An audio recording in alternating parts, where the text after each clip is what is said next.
안녕하세요, 찰리브라입니다. 아마 시장 상황이 지금 뭐 별로 썩 그렇게 좋지 않게 긍정적으로 흘러가지 않으니까 여러분들이 답답해하시고 짜증나실 분이 되게 많을 거였는데, 제가 오늘 뉴스도 몇 가지 보여드리면서 생태계는 계속 확장하고 있다는 거에 관해서 이제 말씀을 드리려고 하거든요. 그래서 중장기적인 호흡으로 접근하시는 게 훨씬 낫다. 그러니까 단기적으로 내 계좌가 왜 안 올라? 나는 갑자기 벼락부자가 돼서 뭐 벤츠 무슨 뭐 2억짜리 차를 사고 싶어, 아니면 뭐 아파트 집을 옮기고 싶어, 막 이렇게 우리는 누구나가 다 그런 꿈을 꾸고 투자를 해요. 네, 하지만 그 꿈을 내려놓으시란 말씀이 아니라 조금 더 뒤로 한 걸음 물러나서 조금 긴 호흡으로 보셔야 스트레스를 덜 받으신다는 거에 관해서 이제 말씀을 드리는 거죠. 자, 그래서 일단 첫 번째로 이제 제가 말씀드릴 거는 G캐시에 관해서 이제 말씀드리려고 하는데, 저는 그레이스케일 자산 운용사의 포트폴리오에서 G캐시나 호라이젠이나 익명성 코인이 빠지면 저도 그거를 뭐 예를 들어서 모든 걸 다 털겠다, 그렇게 말씀을 드린 적도 있었고, 실제로 이제 저는 그렇게 하고 있어요. 그렇게 제가 말한 대로 그렇게 하고 있고, 업비트에서는 상장 폐지됐는데 바이낸스 US, 이제 그러니까 바이낸스 거래소가 미국에 진출한 게 이제 얼마 되진 않았죠. 근데 대시코인을 먼저 상장시키고, 그 다음에 어저께 같은 경우는 G캐시랑 알고랜드 이 두 가지 코인을 상장을 시켰어요. 그러니까 익명성 코인의 미래가 어떻게 될까요? 과연 그레이스케일 자산운용사의 포트폴리오에 들어있는데, 그러니까 많은 사람들은 사라질 거라고 얘기하는 사람이 되게 많아요. 그렇죠? 근데 그거에 관해서 이제 지켜보시고, 어쨌든 바이낸스 US에 상장됐다는 거를 한 번 더 이제 말씀드리고, 어저께 같은 경우는 바이낸스에서 BNB 코인을 9번째 버닝을 시켰어요. 버닝 시킨 게 뭐냐면, 코인 발행한 전체 액수 중에 일정 부분 퍼센테이지를 그냥 태워서 없애는 거예요. 삭제시키는 거예요. 이렇게 종종 주기적으로 하는 이유는 코인의 값어치를 어느 정도 유지시키려고 하는 거거든요. 근데 시장 상황이 썩 그렇게 많이 좋지 않은 상황이기 때문에 지금 1.10%나 되는 버닝을 시켰음에도 불구하고 시세 진폭이 많이 없었을 거예요. 아마도 BNB 코인 가지신 분들 같은 경우는. 근데 중요한 건 바이낸스 같은 경우는 이런 식으로 거래소 코인에 관해서 신경은 쓰고 있다는 거에 관해서 이제 말씀을 드리는 거죠.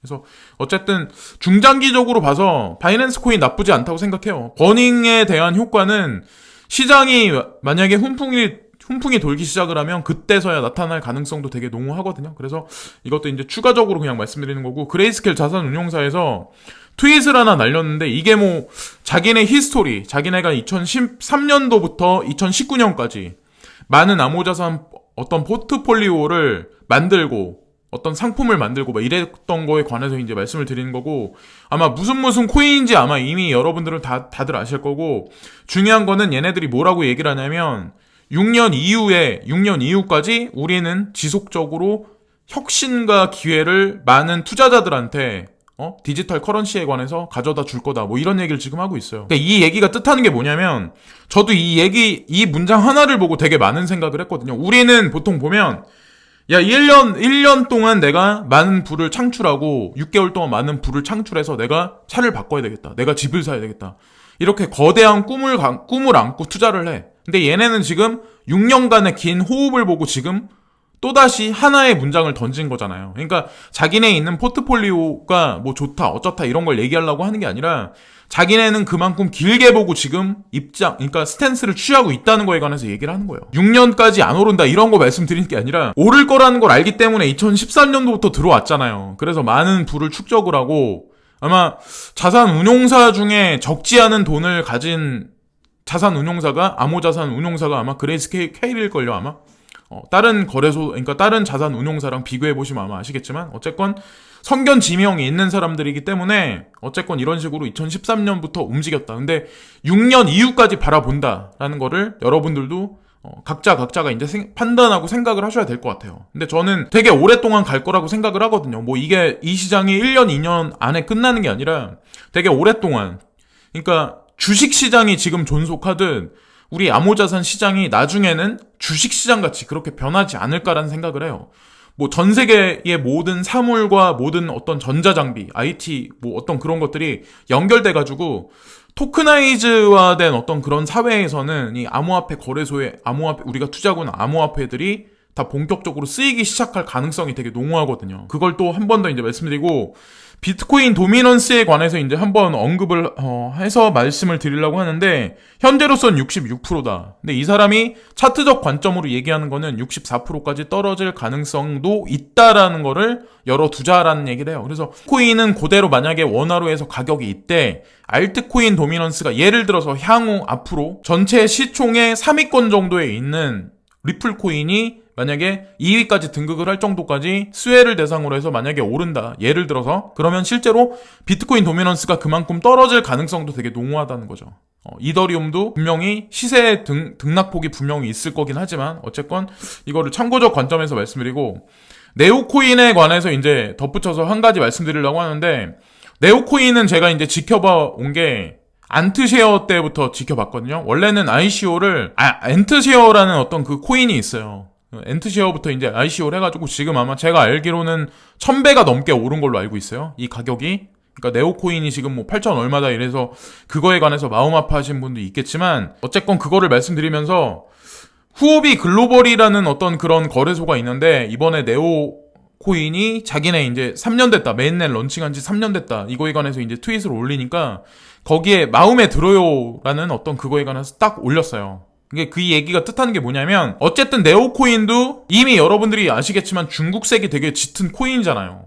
근데 거기다가 후오비가 곁들여서 여기 했어. 그 얘기는 결국에는 중국색이 짙은 거래소들, 중국색이 짙은 코인들은 본인들의 인프라를 본인들끼리 팔은 안으로 굽는다고 그렇게 많이 밀어줄 확률이 되게 높다는 거죠.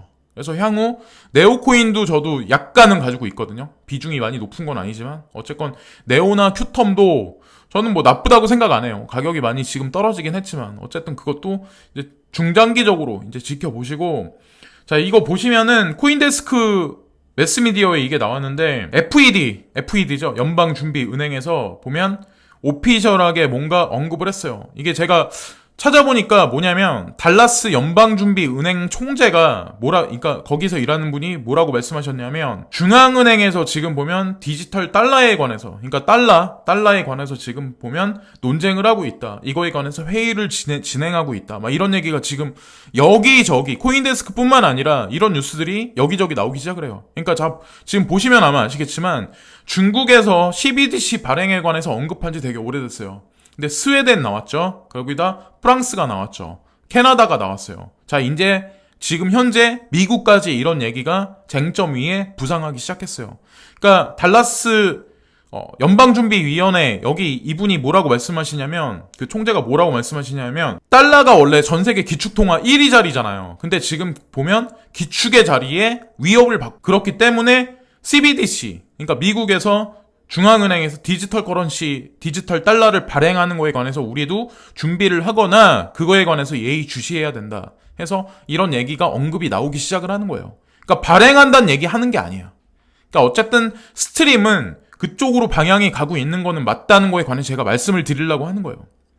그리고 쿠코인이라고 아마 모르시는 분도 있는데, 저는 코인 한 지가 되게 오래됐어요. 오래됐기 때문에 거래소도 뭐 8개?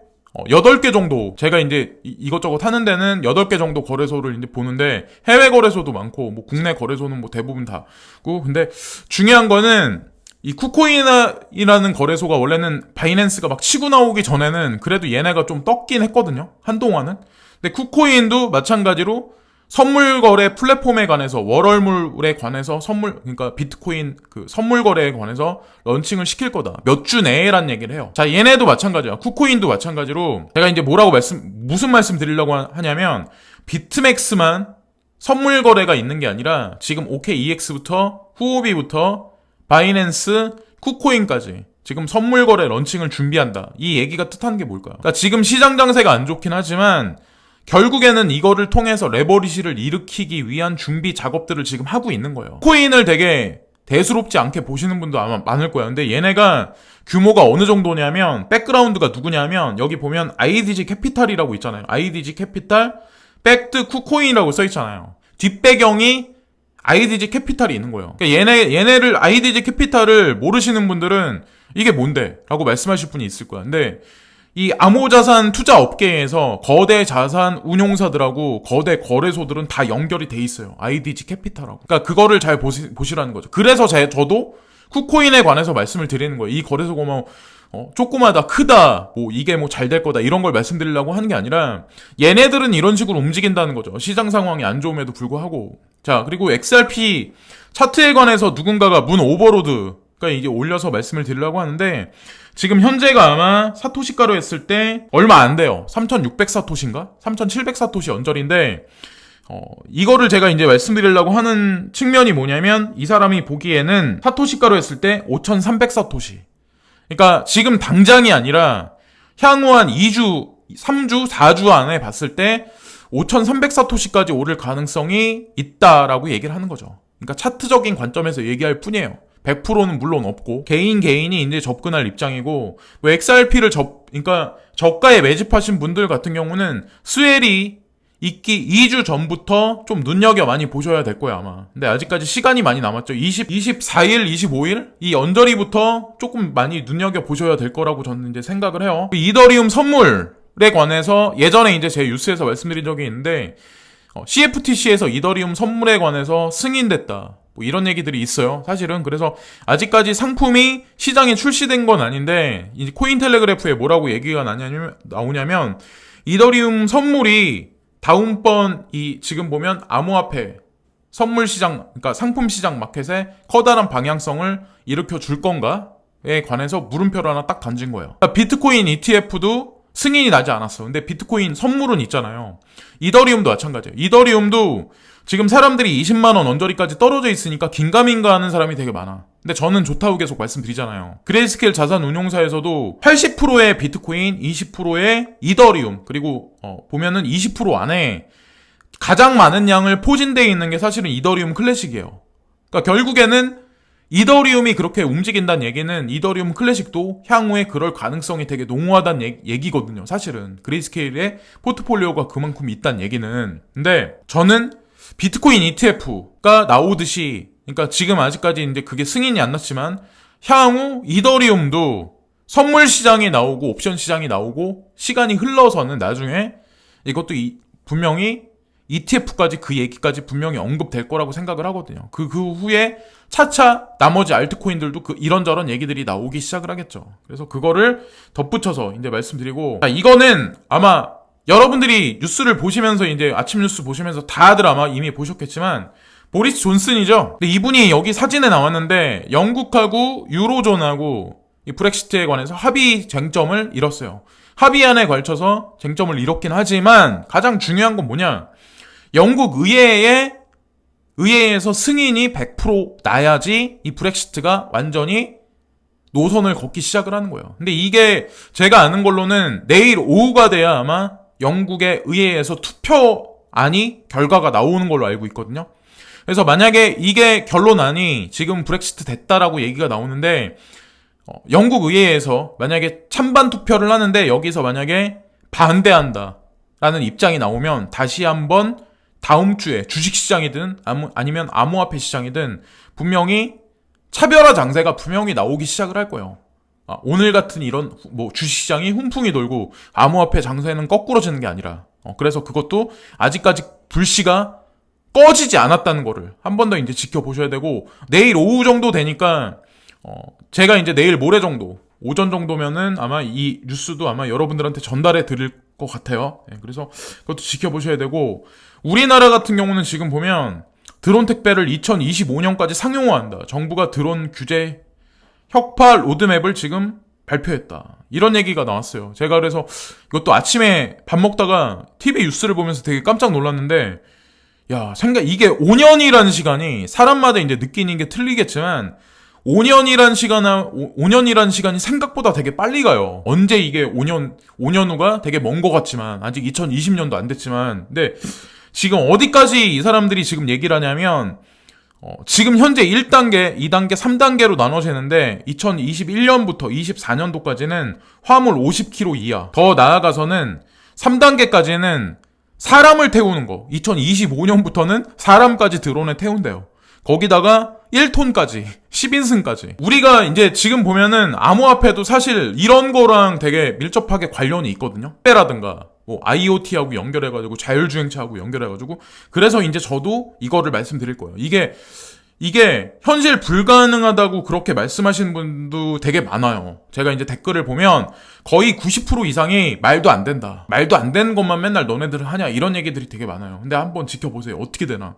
우리나라뿐만 아니라 다른 나라 어떻게 되나. 근데 가장 많이 빠르게 움직이는 거는 제가 봤을 때 중국 아니면 우리나라가 아마 되게 빨리 움직일 확률이 높아요. 이런 쪽 분야도. 이거는 정부가 2027년까지 완전 자율주행 자동차를 상용화를 추진한다. 이런 얘기 나왔어요. 이 얘기가 뜻하는 게 뭘까요? 그래서 여기에 나와 있는 건 뭐냐면 사람들이 이제 어떤 얘기들을 많이 하냐면 자율주행차 도입되니까 많은 직업들이 생겨날 거다. 근데 제가 저도 이제 암호화폐를 되게 좋게 보고 투자하는 이유가 왜 그러냐면 자영업 시장이 됐든 뭐가 됐든 사람이 만들어내는 물건이 자동화되고 이런 식으로 자동차까지 자율주행화되고 드론이 택배 배달을 하고 드론이 뭔가를 하고 그러면 사람이 들어가서 할 수 있는 게 점점 적어지잖아요. 그럼 어떻게 될까요? 우리는 뭘 해서 먹고 살아야 될까요? 주식시장은 언제까지 계속 리치를 찍을까요?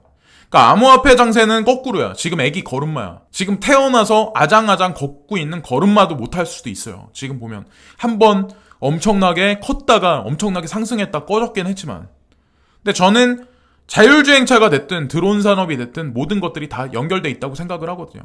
쿠팡을 아마 제가 여기서는 그러니까 단편적인 영상이면 여러 가지 것들 제가 말씀드릴 텐데 얘기가 길어지니까 쿠팡이 망한다 막 이런 사람도 되게 많은데 망하지 않죠 절대. 비전펀드는 그 원래 이런 산업이 제1 비전펀드, 제2 비전펀드, 제3 비전펀드까지 다 준비돼 있어요. 무한정으로 아마 돈이 들어갈 확률이 되게 높아요. 그게 완성될 때까지 그 프로젝트 자체가. 유튜브도 그렇고 많은 사람들은 이런저런 얘기들을 되게 많이 하긴 하지만 뭐 제가 보는 관점에서는 퍼즐을 맞춰보면 그래요. 어쨌건 중요한 건 암호화폐가 저는 나쁘지 않다고 판단해요. 여러 가지 측면에서. 이런 뭐 한 가지 두 가지 뉴스를 보고 제가 이제 말씀드리면 좀 너무 오버한다 막 이렇게 말씀하실 분도 있겠지만 우리가 직접적으로 이제 피부적으로 느끼려면 일단 시급한 거는 슬금슬금이라도 어느 일정 선을 돌파해서 올라가는 게 가장 시급한 문제죠. 여러분들이 조금이라도 답답함을 좀 벗어나시고 근데 그렇게 되기까지 조금 더 시간이 걸릴 것 같다는 생각을 많이 해요. 뉴스 몇 개를 보면 일단은 리플 코인에 집중해서 눈여겨보자 라고 이제 결론을 지어서 말씀드리겠습니다. 지금까지 찰리 브라운이었고 오늘도 즐거운 하루 되시고요. 항상 시청해주신 모든 분들께 진심으로 감사합니다. 구독과 좋아요 부탁드립니다. 항상 진심으로 감사합니다.